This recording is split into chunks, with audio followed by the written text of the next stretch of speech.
If you're just tuning in, listen to the Michael M. Hotep Show on the Empowerment Radio Network, and we were doing a little wrap-up of the election results last night, and then with some other topics. But now we are going to have an esteemed guest and scholar and historian on the show. Now, for those who may not be familiar, for some strange reason, you may not be familiar with Dr. Claud Anderson.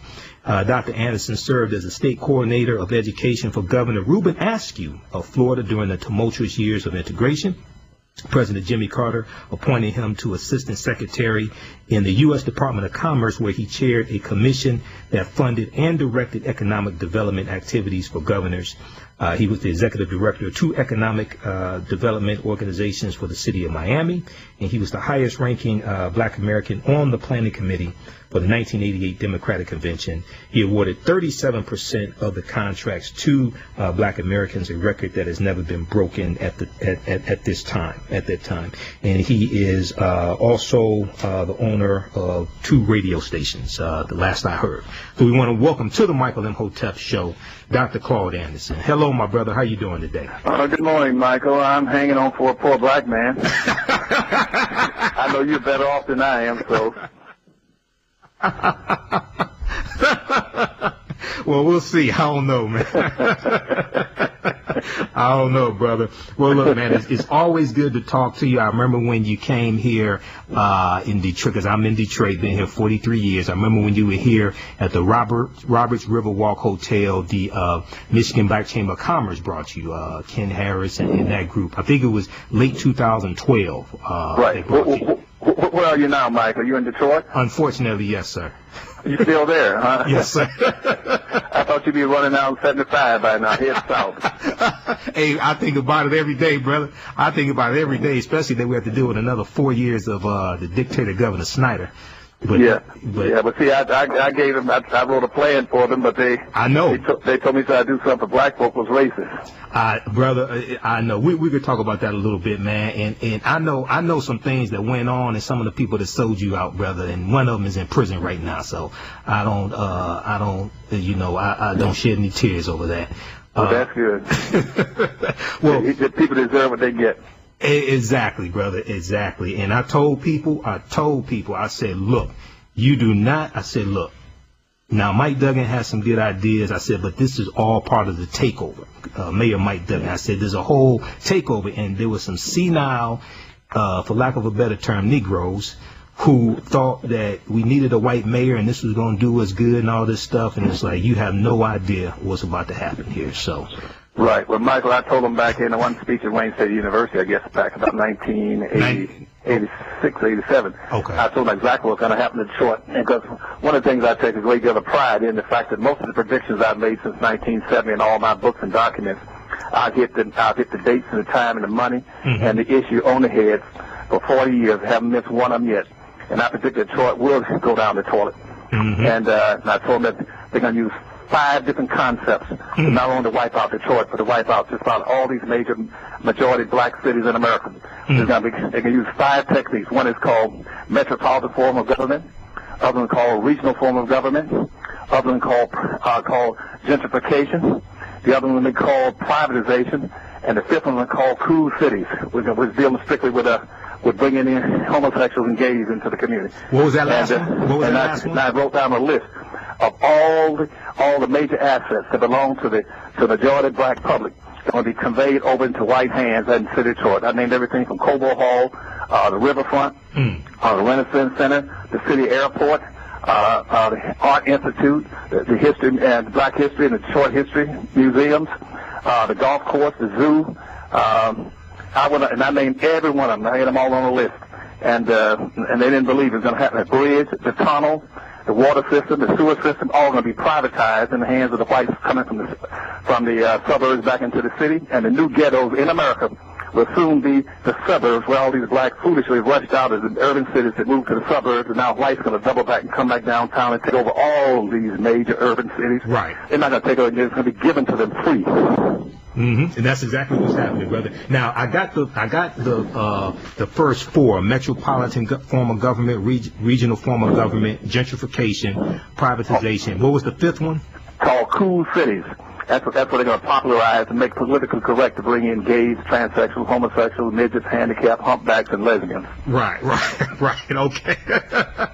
All right, brother. Well, two main things that I want to talk to you about today. I have been following you and reading about the Black Freedmen Indian Treaty of 1866. I ordered the lecture that you have on. I actually ordered 3 lectures at the same time from your website about 2 or 3 months ago, and I've watched that numerous times. I read the article that you have on harvestinstitute.org and have been sharing that with people, and I'm surprised how many people, even those who study history and African American history, Black history, don't know about this. So tell us about if you don't mind, tell us about the Black Freedmen Indian Treaty of 1866 and the fight that you have going on to get it enforced.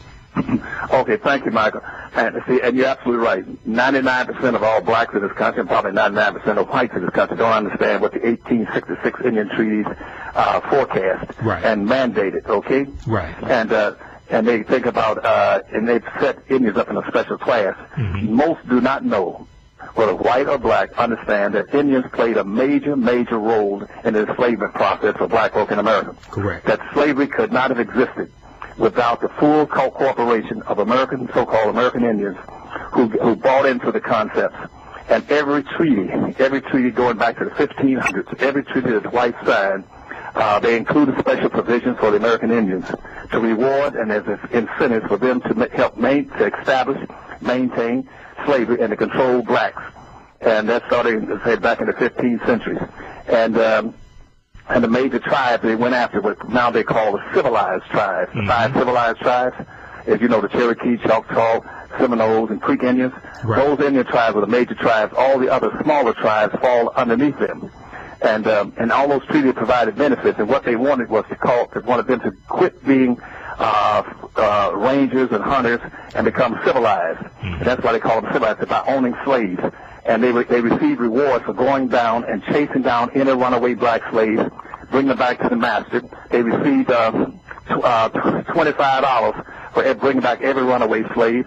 And if they couldn't bring him back, they got $20 for just bringing back his scalp with the ears attached. Right. And when the whole process of scalping started, scalping didn't start with Indians taking white folks' scalps, whites taking Indian scalps. It started with Indians chasing down blacks and catching them in the woods, and they wouldn't come back, kill them, bring back their scalps. And South Carolina was the first one to initiate that concept. But all the Indians participated in the enslavement process to become civilized by owning, controlling slaves themselves. So they owned slaves, they controlled slaves, they chased down slaves, they were slave traders, and all those so-called civilized tribes signed agreements with the Southern Confederacy to maintain slavery because they thought they had so much invested in keeping slavery. And so consequently, by the time the Civil War came up and ended, and during that process, the Indians refused to accept anything that went on in the country. With the Emancipation Proclamation, they rejected it. With the 13th Amendment, they rejected it, said blacks, they were sovereign, said they weren't a part of the United States and kept their slaves. Consequently, after the Civil War ended, that most of the tribes still were holding black slaves as slaves. The Choctaw and Chickasaw Indians, for instance, was holding 12 to 15,000 slaves independently and on different reservations. Right. And so the United States did at that point in time. Hold that thought right there. We got to take a quick break, okay? Hold that thought. We're going to get to you another side of the break. You listen to the Michael Imhotep Show on the Empowerment Radio Network, where knowledge is power. Things are getting hot in here. Tell your friends to tune in. We'll be back in a few minutes. Welcome back to the Michael Imhotep Show on the Empowerment Radio Network, where knowledge is power. Visit us on our Facebook fan page, The African History Network, The African History Network. We have the information for today's show posted right there. Also on our Twitter page, The AHN Show, or Michael Imhotep. We have the information there. Now, before the break, we were having a very informative discussion with our brother, Dr. Claud Anderson, author of Black Labor, White Wealth, and Powernomics. You've also seen him in Hidden Colors 2, The Triumph of Melanin. And he was breaking it down to us, the Black Freedmen Indian Treaty of 1866. And Dr. Anderson, right before the break, you were talking about how 12,000 to 15,000 black slaves, they still owned, 12,000, 15,000 black slaves after slavery ended? And you must learn how to, I'm sorry. Oh, go ahead. We must focus on becoming self-sufficient, independent by trying to draw in as much wealth power as we can, as quick as we can, into our own communities, and learn how to play the game of politics. And so those treaties gave us a stepping stone. And in those treaties, what those treaties said very specifically, that you Indians must release all your black freedmen and any black Indians, right, and treat them in all manners similar to the way you treat so-called white Indians. And they put in those treaties put so-called Indians into a special protected class. But it also at the same time it put those black freedmen, those black Indians into a protected class. That was a contract with the United States government. It didn't say the government should do this, or it would be nice if the government did. It was mandated that they be treated in all manners forever, just like American Indians. And so, and to break that down, what those treaties were saying is that every black freedmen or black Indians should be given $150 in cash. And the United States government gave like over $207,000 to the Choctaw Indians, for instance, to give out to the slaves and the black Indians. You must give them $150. You must give them 160 acres of land minimally. You must also treat them in all manners the way Indians are treated. They must also be tax exempt. They must also be able to go to any school without paying a tuition. They must also have access to all resources on a reservation. That means they also should be treated with privileges in a protected class to get things from the federal government without competing for them. Just like Obama recently gave out all kind of radio stations and TV licenses to Indians without they even have to pay for them. They gave them also licenses to set up cable systems. And every year the president has given $3.5 billion to so-called white Indians by inviting them to the White House every December. He's invited 567 so-called white Indians into the White House and given them benefits. And to date it's been almost $15 billion. But never once has he invited any of those blacks into the White House and given them anything. And that is in violation of the mandates of those treaties. That's why we're in the court system right now fighting, because it is a political issue, not a legal issue. It's a political issue. And only person in the United States Congressional Black Caucus that's been supporting us has been Maxine Waters, that fully understand it. The rest of your so-called blacks in Congress run and hide in the bathrooms to make sure they don't get involved and say anything about it.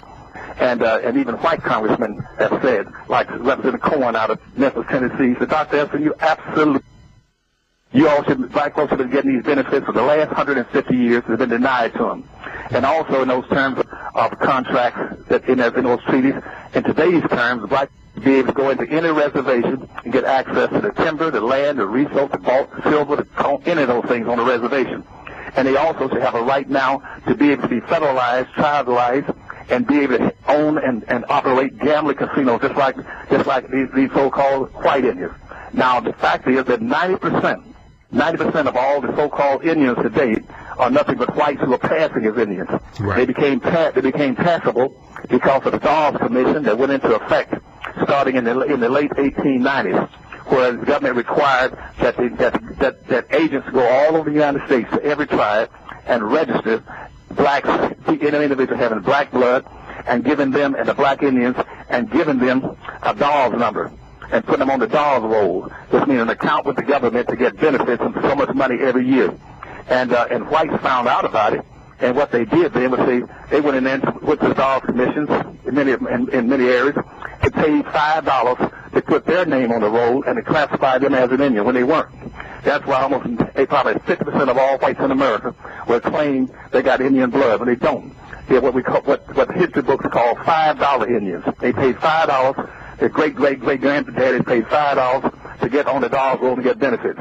That's why between 1970 and 1990 in the United States, that the numbers, when we passed the affirmative action program, which I wrote in 1970 for the state of Florida, the number of so-called Indians in America went up over 300% in 20 years because they rushed in and started claiming benefits.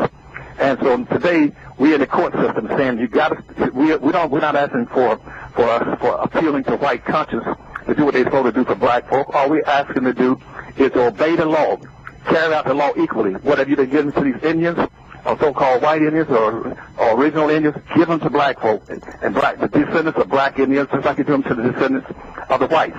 Right. Now, what the country's been doing for 140 years is rewarding the descendants of Indians, giving them benefits, unearned benefits, and punishing and ignoring the descendants of the black slaves and the black freedmen. And so by 1938 and 1939, instead of blacks started to raise some issues about why aren't they getting these benefits, so the so-called white Indians then sent letters from the Indian reservations to the United States Department of Interior saying, how can we exclude these blacks so they would never be able to get any benefits? And they sent this letter in about 1939, 1938 to the United States Department of Interior. And the United States, and now to the Bureau of Interior. They referred it to the Bureau of Indian Affairs, and it came back later on by 1941 to the Secretary for the Department of Interior. And he said this, that the way you exclude these blacks so they never get any benefits, come up with a public policy in these Indian ranks that says nobody's entitled to benefits unless they can prove they got 1/4 Indian blood in them. And that's called a blood law. And they've been using that ever since. Then a quantum of blood, that you got to have a quantum of blood of 1/4 to be entitled to benefits.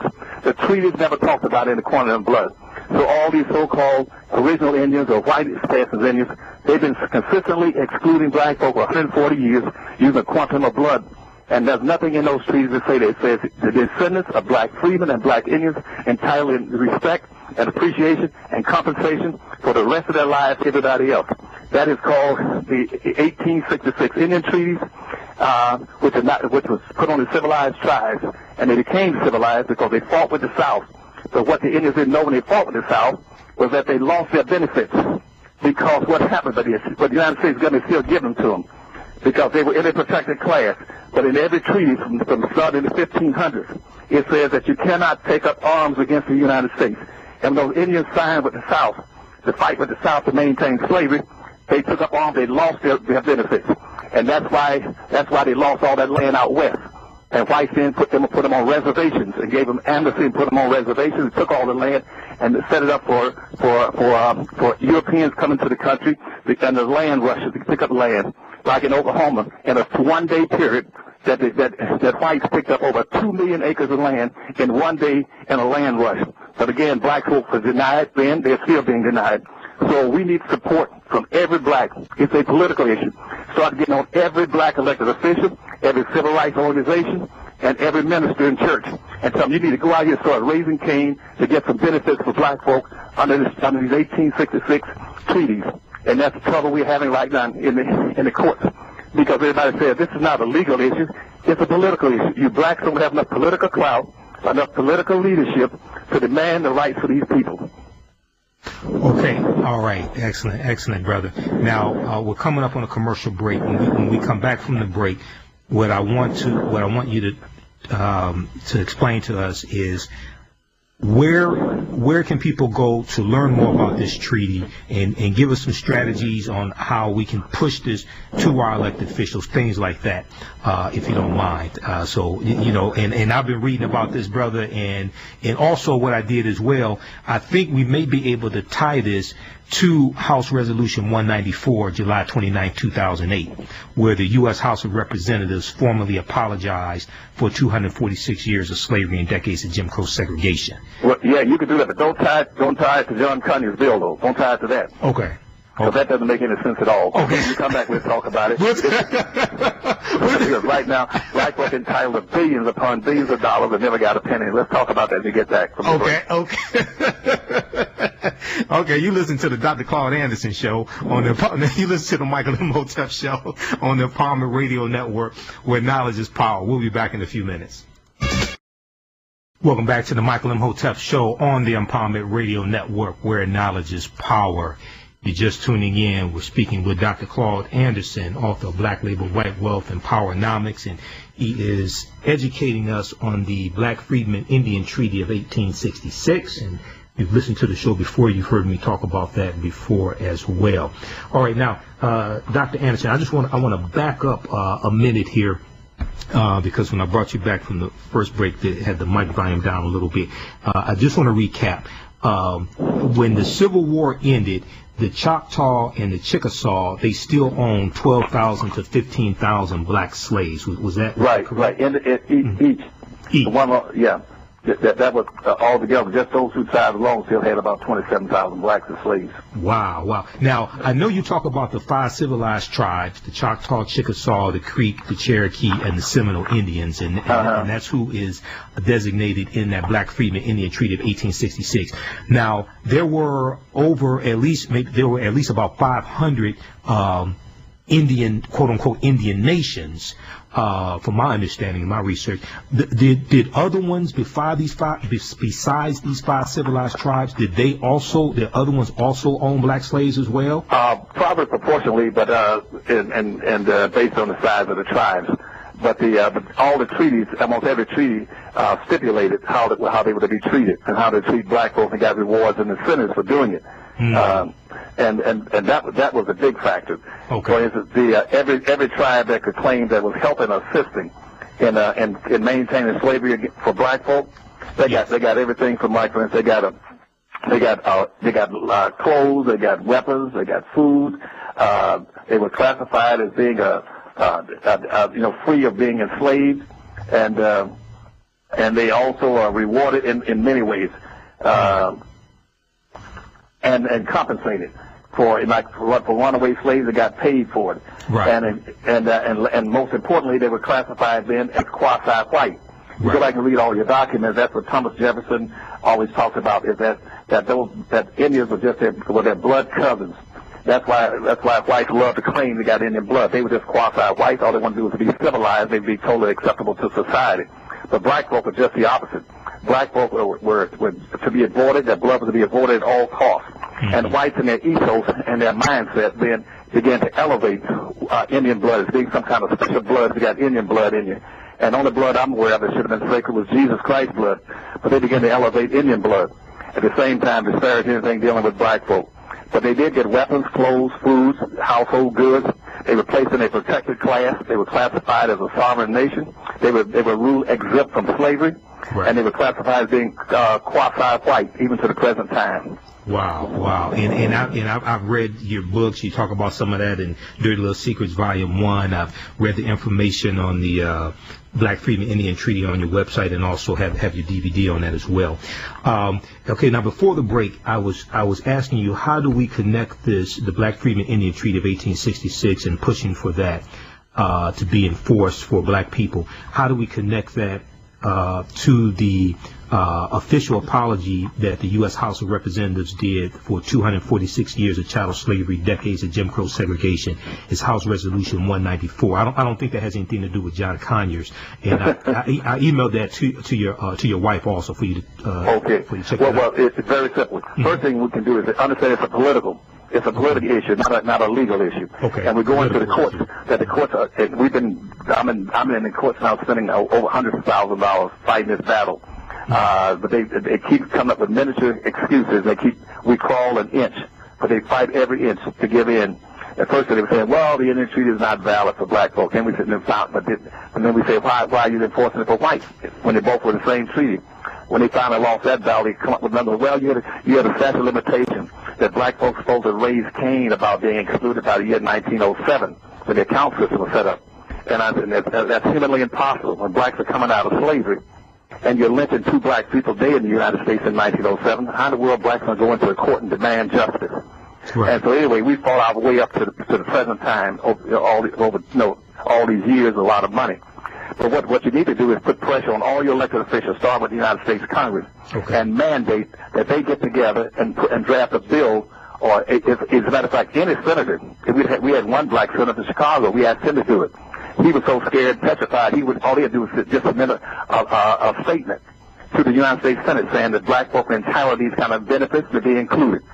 So you have to it has to be a political issue. If you're going to demonstrate, hit the streets, go out now and start demanding reparations. This is a form of reparation, repairs, in a sense, and following and obeying the mandates of the 1866 Indian Treaty. And that would kick the door open wide, because we got a list of maybe 200-some-thousand blacks on our dolls rolls right now that are entitled to these benefits. And once those black folks get those benefits, they understand that then they can start building casinos. They can start getting these resources. They can start getting radio stations, TV stations, and licenses. They can go to an electric company and get contracts for having electric grids and stuff like that. And but black folk have to organize and start playing as a team to start demanding benefits. And I think earlier you want to talk about the politics. We'll get to that, how blacks must start demanding these benefits. No more social integration, no more civil rights. These things don't have a darn thing to do with no civil rights and social integration. Those concepts and terms are simply designed to misdirect black folk away from the real problems, which is the fact that the structural inequalities put in place by centuries of slavery and Jim Crow segregation has never been corrected. It's economics. We have no wealth and no power. We don't control anything that's important and valuable that's more than 1 to 1%. You don't have anything. You cannot compete in a society owning, controlling absolutely nothing. Absolutely. Now, you said that there are approximately 200,000 blacks on the Dawes Rolls right now. Was it 200,000 that you said? Yeah, we got about 200,000 that we can already identify. But you got a whole bunch of other blacks who that's just on the Dawes Rolls. Yes. But those treaties say any black freemen who are living in Indian territory at the time up to that time those treaties were signed were entitled to these benefits to be included. Okay. And you're talking about billions and billions of dollars. I'm not talking about chicken change. Right. You have a lot of blacks going around talking about, well, we're going to try to get reparations. We're going to ask how you're going to do it. Well, we're going to go. It was immoral and illegal, and they beat my dad and took our. No. If you can't quit appealing to white people's conscience for something that's a law, all we want them to do is enforce fairly the law. Exactly. Don't be hating whites. Don't hate anybody. Don't just go there and say, hey, we're not against anybody. We're not against whites or anyone else. We just want a fair and applicable enforcement of the 1866 Indian treaties that should be including black freedmen and black Indians and the descendants of black freedmen and black Indians, just like you're doing for the white Indians and the so-called original Indians. Right. And that's what they're doing. They're only taking care of one side of the street and not taking care of the other side. Exactly. Now, before people go out and tell their elected officials they should enforce this and things like that, personally, I think they should educate themselves on the treaty first, so they know what they're talking about. So you're absolutely right. So you're a smart man. You jumped ahead of the curve. Thank you. You've already read those things, and if you go to the website and then of our newsletter, I have. Matter of fact, there's one DVD we have out that explains the treaties, and they can get these DVDs that are taken through every step. Show them all the benefits, and the dates and times and places when the whole thing started back in the 1500s. All the way up to the present time, breaks down everything for them. Okay. They can go to the they can go to powernomics.com and order the tapes, and then get and ask for the 1866 Indian Treaty. It covers all this for them. Exactly. As a matter of fact, I thought you were down in Atlanta, Georgia. I got to be in Atlanta, Georgia this weekend, speaking over at the Omnitech School on Saturday at 12 o'clock, and I want all those blacks in Atlanta, Georgia, to come out to Omnitech. At 12 o'clock this coming Saturday, and I'll maybe be talking about some of these things for them. That's Undertech. I'm not sure the address. Okay. Let me see. Hold on 1 second. Okay. But that address is it'll be on Saturday, November 8th at 12 o'clock noon. At 12 o'clock noon. Okay, and that's located at 1800 Phoenix Boulevard in Atlanta, Georgia. It's called the Undertech Institute. That's one of the best black trade schools in the entire United States. And he's fighting to survive because they've been trying to put him out of business down there, competitors from outside the community. 18. But that's November 8th at 12 o'clock noon. Okay. And that address is 1800 Phoenix Boulevard in Atlanta, Georgia, and it's on the Tech Institute. Okay. And I know Dave Anderson, owner of the Empowerment Radio Network, he's in Atlanta. So maybe he can get there. I don't know what his schedule is. I have to check with him. I'm going to, if your wife can email me the flyer or email me that information, I'll announce it each day here on the show. Okay. Michael, you're a good guy. God made that many. No problem. Stand by. We have to take a quick break. You're listening to the Michael Imhotep Show on the Empowerment Radio Network, where knowledge is power. We'll be back in a few minutes. Empowerment Radio Network, where knowledge is power. All right, we're having a fantastic discussion with our brother, Dr. Claud Anderson, who's giving us some powerful knowledge. Once again, visit his website, powernomics.com. Powernomics.com. The DVD presentation that he was talking about that explains the Black Indian Treaty is it's called 1866 Indian Treaties, Benefits Due Black Americans. 1866 Indian Treaties, Benefits Due Black Americans. He has other DVDs as well, and also check out his books Powernomics, which explains all this information and is a economic empowerment plan for Black America, as well as Black Labor White Wealth. Black Labor White Wealth deals with about 1,300 years of history and lays out this history, and then Powernomics is the actual national plan for Black America. All right, now, Dr. Anderson, once people digest the information, once Black people digest the information of the Black Freedmen Indian Treaty of 1866 and understand what it is, then how should they engage our elected officials that we elected to do something for us in exchange for our vote? How should we engage that? How should we engage them? That's a good question. What I would do is a contact, ask them all to mobilize and organize a collective movement to hit every civil rights organization, every church, every Black elected official, and demand that they understand the nature of the treaties and its benefits to Black America, and challenge them to go out there and start actively getting in, going to television stations, radio stations, newsprint, writing letters, doing anything they can, mobilize. And since most of them like to march, let them march with some forms of recompense for Black folk. And then secondly, I would then to every candidate that's running for an office, I don't care whether he's Black or white, you tell them that if they want to run for an office and want the Black vote, they must come into your community, come into a common center with Blacks there, and sign some kind of a contract that they're going to support this issue for reparations, make a commitment, and base it on Powernomics principles. From this day forward, after just like yesterday's election, start telling Blacks across America, but start telling every political party, every ideological group, and every political candidate that no more, the day is over, that from now on we will not support any candidate, any political party that would not support us in our issues and our needs, and start demanding that. And they come in there, they want your vote, it must be based on the basic premise of politics, which is quid pro quo, something for something. One hand washes the other. You scratch my back, I'll scratch yours. Do not vote for any candidates, Black, white, pink, or polka dot, that were not committed to doing something to help Black folk. Black folk are in a desperate situation in the United States right now, and we have permanent underclass and get ready to get wiped out. We have to start demanding resources, and what we want are nothing symbolic. We want tangible benefits coming to the Black community, not coming to everybody. And many of these civil rights organizations or politicians start telling you he's running for an office and he's going to take care of everybody. You walk away from him and run him out of your community.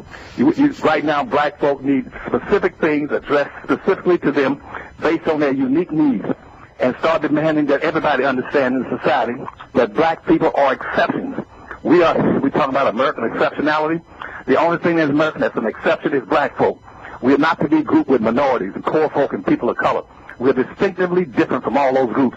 None of those groups have been enslaved, Jim Crow segregated, denied, neglected for 500 years. Only Black folk have.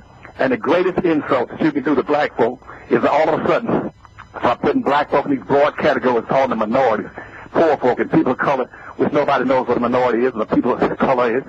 And you create an injustice by pretending to that by using those broad words that somehow Black folk have not been treated any different than anyone else.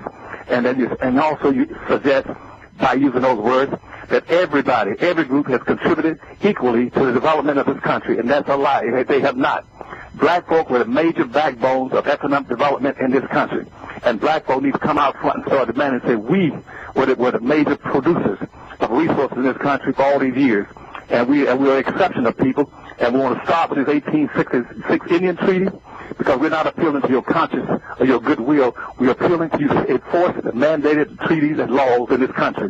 Just like you've been taking care of American Indians, giving them no taxes, no tuition, nothing, and all these resources reservations for 140 years, you got to start doing it for Black folk too. Excellent, excellent. Now, let me ask you this. We have a few minutes left, and I know you're very busy. I know you have to run, so we appreciate you taking time out of your busy schedule to talk to us. Should we use, because this treaty is law, should we use the term reparations when pushing for this? Because the reason why I say that is because reparations automatically causes people to recoil.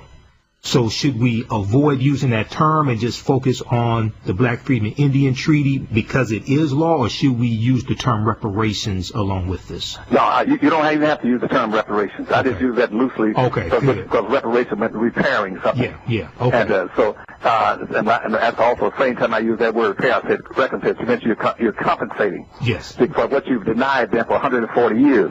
But yes. Black folks, what you're going to demand that they equally enforce the law in those treaties, and go back and identify and set up a special unit, and that's why the Harvest Institute now is a Hartman Institute Freedmen Federation is the one that filed the lawsuits in the federal courts, in the federal small claims court, in the appeals court, in the Sixth Circuit Court, and then for the Supreme Court. We have been filing those claims saying that we want you to enforce these treaties and provide some benefits. Black folk cannot compete in this country right now. And they're bringing in all these immigrants over black folk, plan on making blacks a permanent underclass and burying them beneath an unending influx of immigrants in this country. Hispanics in the year 2000 pushed blacks out of being second-class citizens and made them third-class citizens. And as I prophesied in my books about the year 2013, that they became the official underclass in the country. And an underclass means those individuals, by the nature of their social economic conditions, are going to have little recourse but to function as either criminals or beggars for the rest of their existence. We got to get an economic base. We have got to develop an alternative economic system and build businesses and industries in this country where black folk can hire their own people, produce services, goods, and products, and job opportunities and employment opportunities for the young people in their own communities, and hire their own people and be able to set up a tax base. This must happen. We got to start on it immediately. And so we start with the resources coming out of Indian treaties. We're going to start, and everybody's going to rally around those people that are entitled to these benefits, and we're going to all set up a collective industry through the Harvest Institute, and that's why we're looking for money to keep supporting the Harvest Institute. You can go to www.harvestinstitute.org on your website and make contributions. Right now we're trying to raise enough funds to keep staying in the courts. This is the only thing that hope the blacks got right now. Nobody's going to give black folk anything right now on an emotional basis. Absolutely. This is a law. Go to www.harvestinstitute.org and make contributions, donations, so we can pay these legal fees and all the court costs, filings, and all those things. And demand that every radio station, TV station, every day, and raise cane. So you're going to have to enforce these laws equally and fairly. And as the white congressman has told me, as I said, a number of them have, Dr. Anderson, you're absolutely right. The fact that you're not getting any benefits, you all have never gotten benefits, is because your elected officials, your civil rights leaders, have never, ever tried to make an issue out of benefits going to black folk. They don't demand anything, and that's why they never get anything. Right. So when we're dealing with elected officials, now we just had elections yesterday, but even now when we deal with those elected officials that we have, whether they're black, whether they're white, what have you, they still are supposed to represent you. So these are issues. This is one of the main issues that we should be pushing and raising hell about on the city council, mayor, state representatives, U.S. House of Representatives, U.S. Senate. Okay, these are issues that we should be pushing, and this goes all the way to the White House. Is that correct, Dr. That's right. That's right. And you tell me you understand the game now. And the game is that, so you have to understand the game. That based on the United States Constitution of 1790, we were made a permanent underclass in terms of, when you use the word minority. We've been outnumbered 8-1 for over 400-some years, 8-1. If you live in a society where the majority will win and the minority will lose, 8 whites outnumber blacks 8-1. 8 will go over 8 times with nothing left over. Hispanics have now increased and passed us. Now we outnumber 9-1. If I throw a rabbit into a cage with 9 hungry bulldogs, they're going to vote on what they're going to have for lunch. Who cares what the rabbit thinks?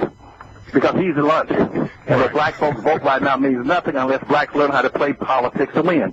When you play politics to win, every black person, as of yesterday's vote, should pull out the Democratic Party, pull out the Republican Party, and build a black independent party across America. Yes. Where all 42 million blacks should say, we're going to vote as a bloc, and we're going to vote based on our group's self-interest. We're not getting anything anyway.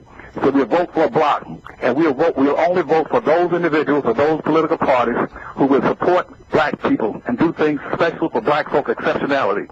And if they don't do it, someone come looking for our vote. Exactly. You vote as a block. And once they find out you're going to vote as a block, every politician will come courting you, trying to get that block vote of 42 million votes. They'll need you then. It's just like if you got a pretty woman, and she's a pretty in the neighborhood, she's attractive and well-educated, and she doesn't belong to anybody, everybody will come looking for her. Right now, the political parties in this country take black folk for granted. They don't care about you because you don't demand anything. They're not going to give you anything. And don't let people tell you about, well, we got to go out and exercise our right to vote because black folks, they exercise. No, if you want to exercise, go to the gym, jog in the park. Right. Okay. You don't go to a voting booth to get exercise. You go there to get benefits. Exactly. Okay, we're out of time, brother. All right. Visit his website, poweronomics.com, harvestinstitute.org. Support this brother. I support him also. We're going to have you back again very, very soon, brother. Well, okay. I thank you, Mike, for inviting me this time, and I hope I wasn't talking too fast. No. Just trying to get in my information. Hope I didn't overrun my time. No, you're all right. Okay, no problem. You have a good day, and tell your wife I said hello also, okay? Okay, you have a good day, too, buddy. Thanks. Don't forget about mentioning things about the Undertech Institute this coming Saturday at 12 o'clock. I got you. Thank you, buddy. Bye-bye. You listen to the Michael M. Hotep Show on the Empowerment Radio Network, where knowledge is power. We'll be back in a few minutes. Remember, this show repeats tonight, 10 p.m. Eastern Standard Time.